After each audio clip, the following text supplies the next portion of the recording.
bullet journals, art projects, organized planner chic. Well, hello! I welcome you to Organized Planner Chic. I'm Lucinda, and this is the third episode in my series about my PTSD journey and the Zequenz 360 journal.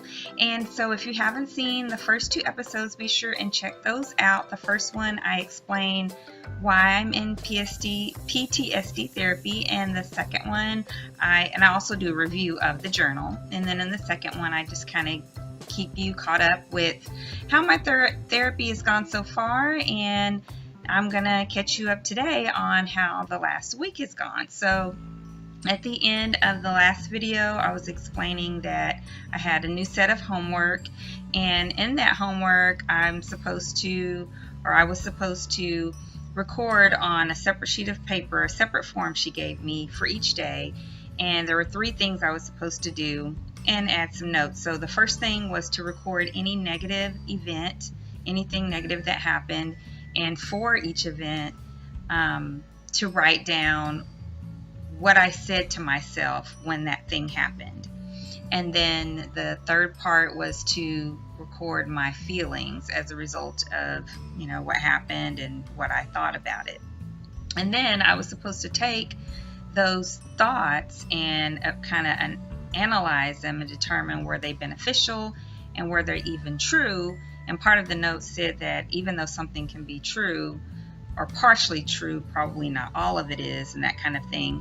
And then what could I do differently, or how could I think differently about that? And so one of the things I kind of touched on last week about was a little bit of frustration of thinking, I already know that negative thoughts aren't beneficial to me. I already know as a Christian that I'm supposed to take every thought captive to the mind of Christ. So, how's this really helping me? But I know that she knows what she's doing. She's been doing this for a long time. So I did do the exercise the very first day, or the next day after going to therapy. I had just, a simple thing. I was getting ready to go to something, and I wanted to leave by 10 a.m. and I was running late. I didn't wind up leaving till like 10:30, and I just was feeling rushed and anxious, and I tend to feel that way a lot, just trying to get a whole bunch done in a short amount of time. And my thought that I wrote down was, I can never get it right. And my second thing that I wrote on that was my thought. That was the thing that I needed to analyze. But right after that, I put, I'm always trying to do too much in too little time, always trying to feel like I need to achieve, like I need to be productive, successful on a high level. And so when I evaluate, the feelings were anxiety, stressed, kind of overwhelmed. And so I put down, of course, no, those weren't beneficial thoughts, and no, the statement that I can never get it right was not true, but the fact that I was always trying to do too much in a short amount of time, that was true. And so it said, what could I do differently? So one of the things that I realized is that a lot of my routines that I had in Oklahoma, which I moved to Arizona a year ago, I lost those when I started working this part-time job, and that the store's closed now, so I'm not doing that, and the schedule is different every week, and I always felt like I didn't have enough time to do the things that I really wanted to do, which was my business. And I really lost track of a lot of routines and things that I used to do, and it affected my business and everything. And so I didn't have those routines, and I didn't have that continuity that I needed. But it all boiled down to achieving, feeling like I feel better about myself whenever I'm performing. And so that is contrary to the Word of God. My worth and my value is in Him. And so I realized that was what was happening. And I saw that 2 more times. Same thing, rushing, feeling like I'm running out of time to succeed, to perform. And so I decided after that third day, one, somehow you can really see your pattern by writing it down. Go figure. And it's deeper, than you think, and you can see something from that that's beneficial. And so I decided that I wasn't going to treat time anymore like I had been, which was amazing because I used to not be that way. In fact, I wasn't that way even after the trauma. I wrote a book. I used to be a publisher, and the first chapter of a book about writing your first book was about time and managing time. And I'm a planner. I mean, I'm good at that, but somehow it developed into my performing developed into that as a result of having that change with a part-time job and not dealing with my trauma. I mean, it all just kind of came together.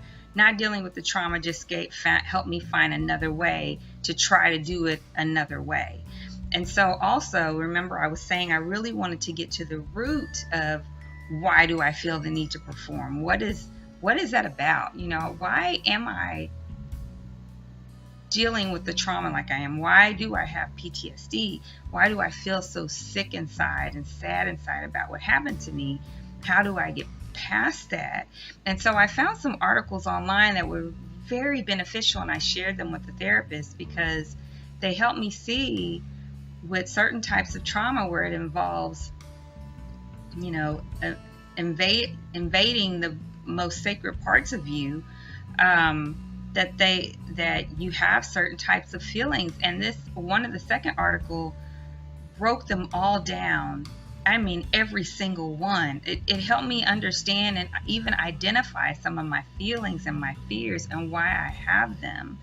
And every single one of them, I know I said that was there. Now, some of the examples didn't pertain to me, but all of the thoughts, all the feelings, and it just felt good. And it was from a military chaplain who wrote it to pastors and priests on ministering to women who've had this experience. And it felt good to know that there was someone out there who understood, who didn't judge, who understood why I might have felt judged and afraid and why I didn't talk to anyone. And it also helped me see how important it is to talk to someone now, because part of feeling alone is feeling ashamed, so you don't talk to anyone. So you think no one can know or no one can understand. So it was really, really powerful and very helpful to me. And like I said, I shared that with my therapist, and she said that she felt like I was doing well, that I got to see something through that exercise that helped me reach out for something more, to have a better understanding of what was going on. And so one of the things that the article suggested to kind of overcome that sick feeling, that feeling of invasion, that unclean feeling, is to consider baptism. So I told my husband I want to look into that. I also just still feel better just talking more, just sharing that, just sharing with you guys that something tragic happened to me, that I sought help, and that I'm talking about it. I mean, just talking about it makes a difference. I spent so many years not talking about it. And I don't mean that, oh, I'm just great now and everything's wonderful and all my emotions are all where they need to be. No, but I am on a positive track that I'm really excited and very happy about. Now, I'm still struggling a little bit with sleep because, remember, I think I said last time that I was going to do 3 melatonin at night if that's what it took, and that had been working, but a couple of nights ago, even the 3 melatonin did not work. I mean, I could not go to sleep, and I refused to take a 4th one.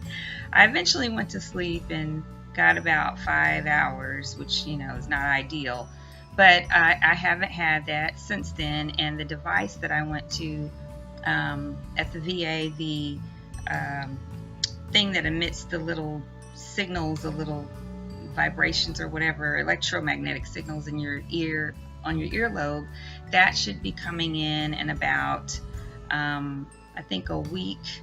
I think I maybe have just a week left, because I think it took 2 weeks for it to come.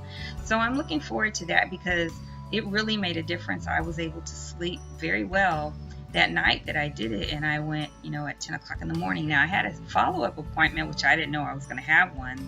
They scheduled to talk about it further, and I got even more insight from the physical therapist about, you know, what to do, best times to take it if this happens, not to do this, just kind of different things to help it be as beneficial as it possibly can.